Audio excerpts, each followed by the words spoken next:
Magsasara na nga ako ng tindahan ngayon kasi ang dami nang nangangaroling. Chot! Di mag-alas 11 na mga guys. Na-late na nga ako magsasara ngayon kasi ang dami ang bumibili kanina sa tindahan. Nawala na bang hahabol dyan? Kasi magsasara na talaga ako.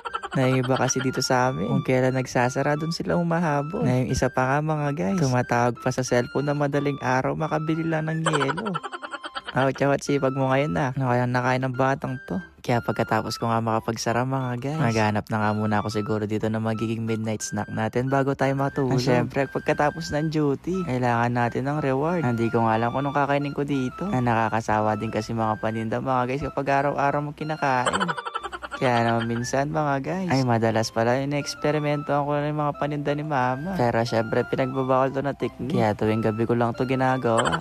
At eto na nga yung mga napamalengke natin sa tindahan mga guys. Kaya wag muna siguro kayo maingay dyan. Kasi yan dito lang sa Gedli si mama natutulog. Andyan talaga natutulog yan mga guys. Kasi binabantay yung tindahan niya. Fudge bar cake pala yung gagawin natin ngayon mga guys. Pero wait lang, kulang pa ng dalawa. Mukhang bilang yata yung mga paninda ni mama mga guys. Kasi sakto yung mga tinapay dito sa lalagyan. Di may bumibili kanina neto. Di ko na napagbilan. Sabi ko naka-reserve na. Kasi dahil nga sa gagawin kong fudge bar cake. Na masarap kasing dessert to mga guys. Pero syempre baka bukas na natin to makakain. Na kailangan kasi natin tong i-overnight na palamigin. Para nga mas masarap siya. Na para lang din tong Graham mga guys. Pero yung pinagkaiba nga, fudge bar tong ginawa natin. Na mas murang version. Na ilan lang din kasi yung sangkap na gagamitin natin dito mga guys. Kaya kung gusto mo ng pan-dessert, kayang-kaya mo rin tong gawin. Maglalagay din pala tayo ng condense. Para magkaroon siya ng tamis. Pero kalahati lang yun mga guys. Baka mapasobra naman yung tamis ng pagmamahal ko sa'yo. Hindi pa naman maganda yung sobra mga guys, nakakabaliw. Pero seryoso, ang bilis ng araw. Magpapasko na naman. Ngunit wala ka pa. Hanggat kailan kaya ako maghihintay na muli ka makasama. Ano inilagay?